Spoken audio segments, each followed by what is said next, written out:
Now the topic before us is understanding the capital account in balance of payments.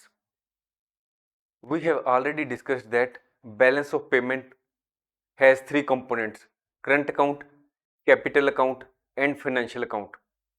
We have already learned that in the case of current account, we have four components, that is export and import of goods, export and import of services, unilateral transfers paid and received, and investment income paid and received.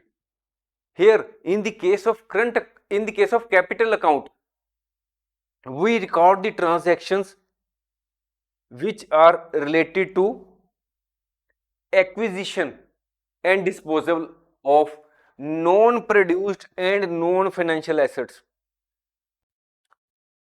What is the meaning of non-produced non-financial assets? Non-produced non-financial assets are those assets which are not produced.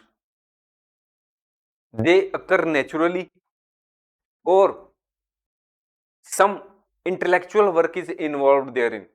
For example, land, natural resources such as mining rights, fishing rights, logos, trademarks, copyrights, all these come under non-produced and non-financial assets. And the we also record in the capital account capital transfers. If a country has to take debt, has given debt to a for other country, and naturally it will receive the same at some point in time in future. If the country forgives its right to receive, that is debt forgiveness is given by the country to the other country, it is also recorded in the capital transfer. If the migrant workers move from one country to another and take their assets along them, then they are also recorded in capital transfers. So in the case of capital account, we record transactions related to non-produced and non-financial assets and capital transfers which take place between the residents of a country and the rest of the world. Non-produced non-financial assets are not created through production. They are not produced, these assets which are recorded in capital account. These are those assets which are not produced. They exist naturally. Land exists naturally. Intellectual properties such as patents, trademarks, brand names, logos, brand names are created through intellectual effort. The transactions related to these are recorded in capital account. These assets do not directly generate income, but they hold economic value. The examples of the non-produced non-financial assets is given as land, natural resources, minerals, oils, fishing rights, intellectual property, etc. Now, capital transfers are also recorded in capital account.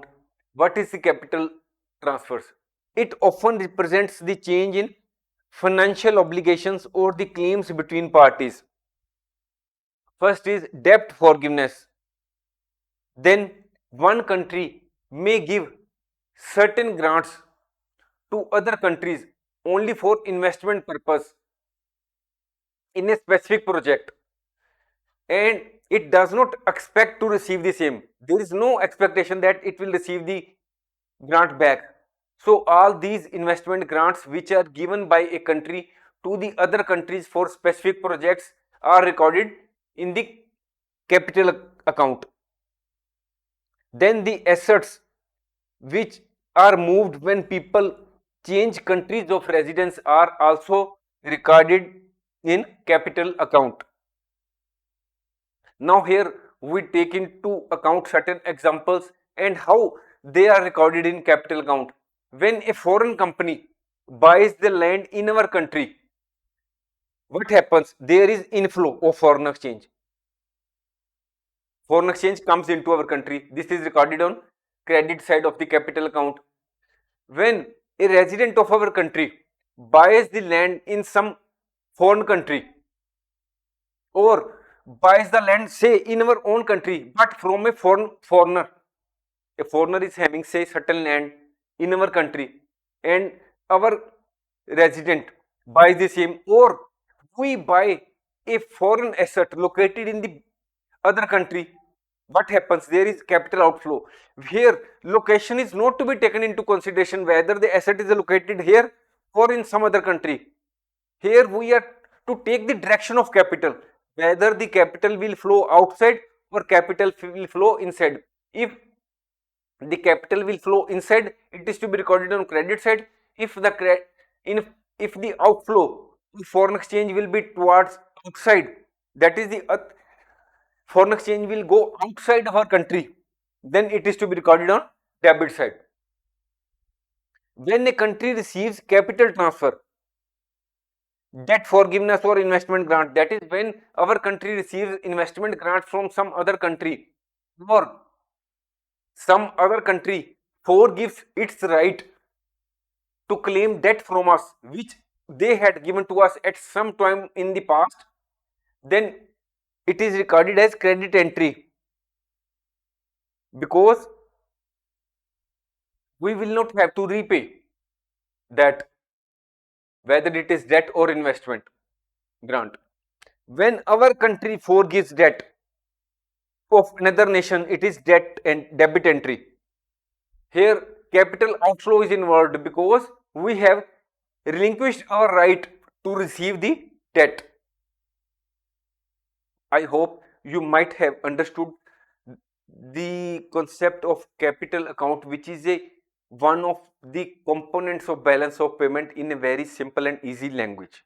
Thanks for watching. If you like our course, please spare some time to give a star rating to our course.